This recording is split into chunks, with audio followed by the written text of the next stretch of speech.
Hello guys, good morning to all of you. Welcome to learn with Lakshmi Sharma. आज है 11 जून 2022 और आज की टॉप 20 करंट अफेयर्स हम इस वीडियो में डिस्कस करेंगे। गाइस, वीडियो स्टार्ट करने से पहले मैं आपसे कुछ कहना चाहती हूँ। Actually I was not well for few days, इसलिए मैं वीडियोस रिकॉर्ड नहीं कर पाई। लेकिन जितने भी दिन करंट अफेयर्स के वीडियोस मिस हुए हैं, आपको उन सब के PDF इस वीडियो के डिस्क्रिप्शन लिंक पर मिल जाएगा। आप यहाँ से जाकर डाउनलोड कर लीजिएगा और इस वीडियो की PDF भी डिस्क्रिप्शन लिंक पर जाकर डाउनलोड कर लीजिएगा। तो चलिए स्टार्ट करते हैं आज की वीडियो। हमारा पहला क्वेश्चन है, which state recently celebrated the Baikho festival? हाल ही में किस राज्य ने बैकहो उत्सव मनाया? आपके ऑप्शन है त्रिपुरा, असम, मिजोरम या नागालैंड। इसका आंसर है option B, Assam. Baikho festival एक हार्वेस्ट फेस्टिवल है जिसे असम में अच्छी फसल की कामना के लिए मनाया जाता है और इस फेस्टिवल को असम के राभा ट्राइब्स के द्वारा सेलिब्रेट किया जाता है। असम, इसकी कैपिटल है दिसपुर, इसके चीफ मिनिस्टर है हिमंता बिस्वा शर्मा और इसके गवर्नर है Jagdish Mukhi. Next question is, who has been appointed ambassador of the Indo UK cultural platform? Bharat UK संस्कृति मंच का राजदूत किसे नियुक्त किया गया है? आपके ऑप्शन है अक्षय कुमार, दीपिका पादुकोण, AR रहमान या सोनू निगम।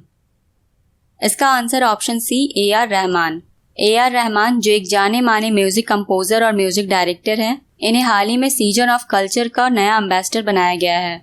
इस सीजन ऑफ कल्चर को जन थॉमस और बारबरा विकम के द्वारा लॉन्च किया गया है। जन थॉमस जो इंडिया के लिए ब्रिटेन के डेप्यूटी हाई कमिश्नर हैं और बारबरा विकम जो इंडिया की तरफ से ब्रिटिश काउंसिल के डायरेक्टर हैं। इन दोनों ने ऑफिशियली इस सीजन ऑफ कल्चर को लॉन्च किया है। इस सीजन ऑफ कल्चर का उद्देश्य है आर्ट्स, इंग्लिश और एजुकेशन के क्षेत्र में इंडिया और यूनाइटेड किंगडम के रिलेशनशिप को और मजबूत करना। और ब्रिटिश काउंसिल के डायरेक्टर कौन है? ये है बारबरा विकम और इसका हेडक्वार्टर न्यू दिल्ली में है। Next question is, who has been given as additional charge of CEO of Prasar Bharati? Prasar Bharati के CEO का अतिरिक्त प्रभार किसे दिया गया है? आपके ऑप्शन है कृष्णा श्रीनिवासन, गौरव सचदेवा, विवेक कुमार या मयंक कुमार अग्रवाल। इसका आंसर है ऑप्शन डी, मयंक कुमार अग्रवाल। मयंक कुमार अग्रवाल जो करेंटली DD न्यूज के डायरेक्टर जनरल हैं, इन्हें हाल ही में प्रसार भारती का नया चीफ एग्जीक्यूटिव ऑफिसर नियुक्त किया गया है और इन्हें इस पोस्ट के लिए एडिशनल चार्ज दिया गया है। इन्होंने शशि शेखर वेम्पति को रिप्लेस किया है जो प्रसार भारती के CEO के पद पर 5 साल तक नियुक्त थे। प्रसार भारती जो कि एक इंडियन ब्रॉडकास्टर है और हमारे इंफॉर्मेशन एंड ब्रॉडकास्टिंग मिनिस्टर कौन है? ये है अनुराग ठाकुर। अनुराग ठाकुर स्पोर्ट्स मिनिस्टर भी हैं। चलिए आगे बढ़ते हैं। हमारा अगला क्वेश्चन है, the Ayurveda Aahar logo was launched by health minister. Who is the union health minister? स्वास्थ्य मंत्री द्वारा आयुर्वेद आहार का लोगो लॉन्च किया गया है। हमारे केंद्रीय स्वास्थ्य मंत्री कौन है? आपके ऑप्शन है मनसुख मांडविया, नितिन गडकरी, स्मृति ईरानी या गिरिराज सिंह। इसका आंसर है ऑप्शन ए, मनसुख मांडविया। मनसुख मांडविया जो कि यूनियन हेल्थ मिनिस्टर हैं, इन्होंने हाल ही में आयुर्वेद आहार का एक नया लोगो लॉन्च किया है और इसे वर्ल्ड फूड सेफ्टी डे के ओकेजन पर लॉन्च किया गया है। इस आयुर्वेद आहार लोगो के द्वारा आयुर्वेदिक दवाइयों को एक पहचान मिल गई है, जिससे आयुर्वेदिक दवाइयों की गुड क्वालिटी की पहचान की जाएगी और इस लोगो की यही पहचान होगी कि आयुर्वेदिक दवाइयाँ गुड क्वालिटी के हैं। अगर आप इस लोगो को ध्यान से देखेंगे तो इसमें हिंदी और इंग्लिश दोनों का कॉम्बिनेशन है, जिसमें आ ये देवनागरी वर्ड यूज किया गया है और ए ये रोमन वर्ड यूज किया गया है। आ मीन्स आयुर्वेद और ए मीन्स आहार। इसके अलावा इसमें 5 पत्ते हैं जो ईथर, एयर, वाटर, फायर और अर्थ को दर्शाते हैं। Next question is, recently QS world university ranking 2023 has been released. Which university has topped the ranking? हाल ही में QS वर्ल्ड यूनिवर्सिटी रैंकिंग 2023 जारी की गई है। इस रैंकिंग में कौन सा विश्वविद्यालय शीर्ष पर है? आपके ऑप्शन है IISc Bangalore, Stanford university, Massachusetts institute of technology या यूनिवर्सिटी ऑफ कैम्ब्रिज। इसका आंसर है ऑप्शन सी। QS जिसे क्वाकवेरेली साइमंड्स कहते हैं, ये एक London based global higher education ranking agency है जिसने हाल ही में अपना world's most consulted international university ranking का 19वां एडिशन रिलीज किया है। इस QS वर्ल्ड यूनिवर्सिटी रैंकिंग 2023 को टॉप 900 यूनिवर्सिटीज पर सर्वे किया गया था, जिसमें यूनाइटेड स्टेट्स की MIT यूनिवर्सिटी ने टॉप किया है। ये यूनिवर्सिटी यूनाइटेड स्टेट्स के कैम्ब्रिज में स्थापित है। इस लिस्ट में सेकंड रैंक पर यूनिवर्सिटी ऑफ कैम्ब्रिज और थर्ड रैंक पे है स्टैनफोर्ड यूनिवर्सिटी। टॉप 3 में यूनाइटेड स्टेट्स की 2 यूनिवर्सिटीज शामिल हैं और एक यूनाइटेड किंगडम की यूनिवर्सिटी है। इस रैंकिंग के अनुसार इंडिया के टॉप 5 यूनिवर्सिटीज हैं, जिसमें पहला है Indian institute of science Bangalore, इसे ग्लोबली 155 रैंक दिया गया है। सेकंड है आईआईटी बॉम्बे, इसे ग्लोबली 172 रैंक दिया गया है। थर्ड है आईआईटी दिल्ली, इसे ग्लोबली 174 रैंक दिया गया है। फोर्थ है आईआईटी मद्रास, इसे ग्लोबली 250 रैंक दिया गया है। और फिफ्थ है आईआईटी कानपुर, इसे ग्लोबली 264 रैंक मिला है। यह है इंडिया के top 5 universities. Next question is Gaganyaan India's first human space mission scheduled to be launched in which year. Gaganyaan Bharat का पहला मानव अंतरिक्ष मिशन किस वर्ष में लॉन्च होने वाला है? आपके ऑप्शंस है 2024, 2023, 2025 या 2026। इसका आंसर है ऑप्शन बी 2023। गगनयान जो पहला ह्यूमन स्पेस मिशन है, इसके साथ साथ ये पहला ह्यूमन ओशन मिशन भी है। इसे 2023 में लॉन्च करने के लिए शेड्यूल किया गया है। इससे पहले इस मिशन के लिए कई और भी ट्रायल्स किए गए हैं, जिसमें पहला ट्रायल था अनक्रूड गगनयान मिशन। अनक्रूड का मतलब होता है इसमें कोई भी ह्यूमन नहीं भेजा गया था, सिर्फ डमी बनाकर इस स्पेसशिप को स्पेस में भेजा गया था। और अब फाइनली इसरो ने डिक्लेयर किया है कि 2023 में वो पहला ह्यूमन स्पेस मिशन गगनयान को भेजेगा। और हमारे space and earth science minister कौन है? ये है doctor Jitendra Singh. Next question is who has been appointed as the director of the Asia and Pacific department. Asia और प्रशांत विभाग के निदेशक के रूप में किसे नियुक्त किया गया है? आपके ऑप्शंस है कृष्णा श्रीनिवासन, राजीव कुमार, एंडी जैसी या विकास कुमार। इसका आंसर है ऑप्शन ए कृष्णा श्रीनिवासन। कृष्णा श्रीनिवासन जो currently Asia and Pacific department के डेप्यूटी डायरेक्टर हैं, इन्हें अब एशिया एंड पैसिफिक डिपार्टमेंट का डायरेक्टर बना दिया गया है। इनके अपॉइंटमेंट की अनाउंसमेंट इंटरनेशनल मॉनेटरी फंड की मैनेजिंग डायरेक्टर क्रिस्टलिना जॉर्जिवा ने की है, जिसमें मिस्टर श्रीनिवासन को एशिया एंड पैसिफिक डिपार्टमेंट का डायरेक्टर बनाया गया है। ये इस पोस्ट को 22 जून को ज्वाइन करेंगे और इन्होंने इस पोस्ट के लिए चैंग योंग री को रिप्लेस किया है। इंटरनेशनल मॉनेटरी फंड इसे 27 दिसंबर 1945 को फाउंड किया गया था। इसका हेडक्वार्टर वाशिंगटन डीसी में है। इसके मेंबर कंट्रीज है 190 और इसकी मैनेजिंग डायरेक्टर है Kristalina Georgieva. Next question is name the vaccine which is India's first covid vaccine for animals. उस टीके का नाम बताइए जो जानवरों के लिए भारत का पहला कोविड-19 वैक्सीन है। आपके ऑप्शंस है नोवावैक्स, एनोकोवैक्स, कोकोवैक्स या वैक्स जेवरिया। इसका आंसर है ऑप्शन बी एनोकोवैक्स। एनोकोवैक्स जिसे एनिमल्स के लिए डेवलप किया गया है, इस वैक्सीन को हरियाणा के ICAR नेशनल रिसर्च सेंटर ने डेवलप किया है और ये भारत की पहली स्वदेशी कोविड-19 वैक्सीन होगी जिसे एनिमल्स के लिए डेवलप किया गया है। ये कोविड-19 वैक्सीन एनिमल्स के लिए डेल्टा और ओमिक्रॉन वेरिएंट्स दोनों के लिए इफेक्टिव होगी। और इस इंस्टीट्यूट के अनुसार एनोकोवैक्स वैक्सीन डॉग्स, लायंस, लेपर्ड्स, माइस और रैबिट्स के लिए सेफ है और इसे इन एनिमल्स के लिए डेवलप किया गया है। Next question is who has unveiled the mascot of the 44th chess olympiad. 44वें शतरंज ओलंपियाड के शुभंकर का अनावरण किसने किया? आपके ऑप्शंस है MK स्टालिन, पिनरई विजयन, जयराम ठाकुर या अरविंद केजरीवाल। इसका आंसर है option A MK Stalin. MK Stalin जो तमिलनाडु के चीफ मिनिस्टर हैं, इन्होंने हाल ही में 44वें चेस ओलंपियाड के लोगो और मास्कोट का अनावरण किया है। ये चैंपियनशिप 29 जुलाई से लेकर 10 अगस्त तक तमिलनाडु के ममल्लापुरम में आयोजित की जाएगी, जिसमें लगभग 180 देशों के 2000 प्लेयर्स कंपटीशन में हिस्सा लेंगे और ऑल इंडिया चेस फेडरेशन के प्रेसिडेंट हैं Sanjay Kapoor. Next question is OECD slashed India's GDP growth forecast to dash in financial year 2023। OECD ने फाइनेंशियल ईयर 2023 में भारत की सकल घरेलू उत्पाद के विकास के अनुमान को घटाकर कितना कर दिया है? आपके ऑप्शंस है 7.5%, 6.9%, 5.5% या 8.2%। इसका answer option B 6.9%। Organisation for economic cooperation and development ने हाल ही में इंडिया की GDP ग्रोथ को कम कर दिया है।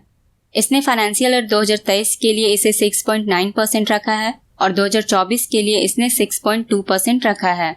इससे पहले इसने फाइनेंशियल ईयर 2023 के लिए इंडिया की जीडीपी ग्रोथ 8.1% बताई थी। नेक्स्ट क्वेश्चन इज SMB साथी उत्सव initiative is launched by which? SMB साथी उत्सव पहल किसके द्वारा शुरू की गई है? आपके ऑप्शंस है गूगल, इंस्टाग्राम, व्हाट्सएप या फेसबुक। इसका answer option C WhatsApp. WhatsApp ने हाल ही में स्मॉल बिजनेसेस को सपोर्ट करने के लिए SMB साथी उत्सव इनिशिएटिव को लॉन्च किया है, जिसमें व्हाट्सएप डिजिटल माध्यम से बताएगी कि किसी बिजनेस को कैसे चलाया जाता है, उसमें क्या फंडिंग आती है एटसेट्रा। और ये इनिशिएटिव स्मॉल बिजनेस के लिए लॉन्च किया गया है। इसके लिए व्हाट्सएप ने एक ऐप भी लॉन्च किया है जिसका नाम है WhatsApp business app. Next question is what rank has India secured among the top recipients of foreign direct investment इन 2021? 2021 में प्रत्यक्ष विदेशी निवेश के शीर्ष प्राप्तकर्ताओं में भारत ने कौन सा रैंक हासिल किया है? आपके ऑप्शन है 5th, 6th, 10th या 7th। इसका आंसर ऑप्शन डी 7th। हाल ही में United Nations conference on trade and development ने एक रिपोर्ट रिलीज किया है। इस रिपोर्ट के अनुसार इंडिया 2021 में फॉरेन डायरेक्ट इन्वेस्टमेंट के टॉप रेसिपिएंट में से 7th पोजीशन रैंक हासिल किया है। रेसिपिएंट्स ऑफ FDI का मतलब क्या होता है? जिस देश में दूसरे देशों के द्वारा इन्वेस्टमेंट की गई है, और इस लिस्ट में इंडिया 7th पोजीशन पर है। इस लिस्ट के अनुसार यूनाइटेड स्टेट्स टॉप पर है, जिसमें 2021 में $367 बिलियन इन्वेस्ट किए गए हैं। दूसरा है चाइना, जहां 2021 में $181 बिलियन की FDI रिसीव हुई है। थर्ड रैंक पे है हांगकांग, जहां $141 बिलियन FDI रिसीव हुई है। और इस रैंकिंग में इंडिया ने 7th पोजीशन हासिल किया है, जिसमें 2021 में $45 बिलियन FDI प्राप्त हुई है। Next question is defence minister Rajnath Singh recently handed over 12 high speed guard boats to डैश। रक्षा मंत्री राजनाथ सिंह ने हाल ही में किसे 12 हाई स्पीड गार्ड बोट सौंपी? आपके ऑप्शन है श्रीलंका, वियतनाम, फ्रांस या यूक्रेन। इसका आंसर ऑप्शन बी वियतनाम। रक्षा मंत्री राजनाथ सिंह ने हाल ही में वियतनाम को 12 हाई स्पीड गार्ड बोट सौंपे हैं। ये गार्ड बोट्स आसपास के समुद्री क्षेत्रों में निगरानी के लिए बनाए गए हैं। वियतनाम, इसकी कैपिटल है हनोई, इसके प्राइम मिनिस्टर है फाम मिन चिन, इसकी करेंसी है Vietnamese dong. Next question is which state और UT tourism department has recently inaugurated the sufi festival? हाल ही में किस राज्य या केंद्र शासित प्रदेश के पर्यटन विभाग ने सूफी महोत्सव का उद्घाटन किया है? आपके ऑप्शन है जम्मू एंड कश्मीर, केरला, लद्दाख या हिमाचल प्रदेश। इसका answer option A Jammu and Kashmir. Jammu and Kashmir के टूरिज्म डिपार्टमेंट ने हाल ही में श्रीनगर के शेरे कश्मीर इंटरनेशनल कन्वेंशन सेंटर में सूफी फेस्टिवल को ऑर्गेनाइज किया है। ये एक 3 दिन की फेस्टिवल है जिसे RR भटनागर ने इनॉग्रेट किया है। RR भटनागर ये जम्मू एंड कश्मीर के लेफ्टिनेंट गवर्नर के एडवाइजर हैं। और जम्मू एंड कश्मीर के लेफ्टिनेंट गवर्नर कौन है? ये है Manoj Sinha. Next question is which Indian institute of technology has developed a robot होमोसेप?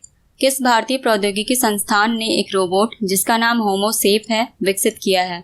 आपके ऑप्शन है IIT Kanpur, IIT Delhi, IIT Kharagpur या IIT मद्रास। इसका answer option D IIT Madras. IIT Madras ने हाल ही में एक होमोसेप नाम की रोबोट को लॉन्च किया है।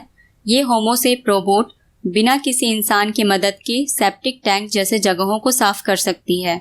इस रोबोट को IIT मद्रास की एक टीम ने डेवलप किया है, जिसे IIT मद्रास के प्रोफेसर प्रभु राजगोपाल ने लीड किया है।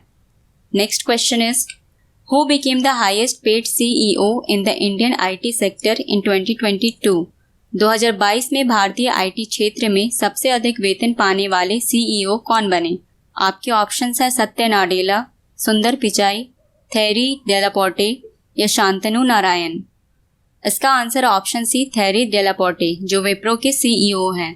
थेरी डेलापोर्टे जो विप्रो के चीफ एग्जीक्यूटिव ऑफिसर हैं, ये 2022 में हाईएस्ट पेड वाले CEO बन गए हैं, जिन्हें 2022 में एनुअली 79.6 करोड़ रुपए दिया गया, लगभग $10.5 million. Next question is European parliament has voted to ban the sale of new petrol and diesel cars by which year? यूरोपीय संसद ने किस वर्ष तक नई पेट्रोल और डीजल कारों की बिक्री पर प्रतिबंध लगाने का फैसला किया है? आपके ऑप्शन है 2034, 2027, 2025 या 2035?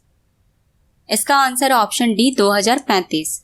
अभी पॉल्यूशन की समस्या बहुत ज़्यादा बढ़ गई है, जिससे निपटने के लिए यूरोपियन पार्लियामेंट के मेंबर ने 2035 तक नई पेट्रोल और डीजल कार्स को बैन करने के लिए वोट किया है और इस बैन के दौरान इलेक्ट्रिक व्हीकल्स को बनाया जाएगा, जिससे पॉल्यूशन जैसे समस्या से निपटा जा सकता है। यूरोपियन पार्लियामेंट इसे 19 मार्च 1958 को फाउंड किया गया था। इसका हेडक्वार्टर फ्रांस के स्ट्रासबर्ग में है। Next question is, When will the special ASEAN India Foreign Ministers meeting be hosted by India? Bharat की मेजबानी में विशेष आसियान भारत विदेश मंत्री बैठक कब होगी? आपके ऑप्शन है 15 से 17 जून, 11 से 12 जून, 16 से 17 जून या 17 से 18 जून। इसका आंसर ऑप्शन सी 16 से 17 जून। इस मीटिंग को इंडिया पहली बार होस्ट करेगी, जिसे 16 से 17 जून तक आयोजित किया जाएगा और ये इस मीटिंग की 12th एडिशन आयोजित की जाएगी। इस आसियान फॉरेन मिनिस्टर्स मीटिंग में इंडिया के external affairs minister doctor S Jaishankar lead करेंगे। इस मीटिंग को इंडिया के न्यू दिल्ली में आयोजित की जाएगी, जिसकी थीम होगी building bridges in the Indo Pacific. ASEAN, जिसके फुल फॉर्म है association of south east Asian Nations, इसे 1967 में फाउंड किया गया था। इसका हेडक्वार्टर इंडोनेशिया के जकार्ता में है और इसके मेंबर कंट्रीज हैं 10। Next question is, Who authored the book titled Business of Sports: The Winning Formula for Success, which was recently launched? Business of Sports: The Winning Formula for Success नामक पुस्तक किसने लिखी है, जिसे हाल ही में लॉन्च किया गया है? आपके ऑप्शन है विनीत कार्निक, अमीश त्रिपाठी, रस्किन बॉन्ड या मैरी जॉर्डन। इसका answer option A Vineet Karnik. Vineet Karnik एक स्पोर्ट्स मार्केटर हैं, जिन्होंने business of sports the winning formula for success book को लिखा है।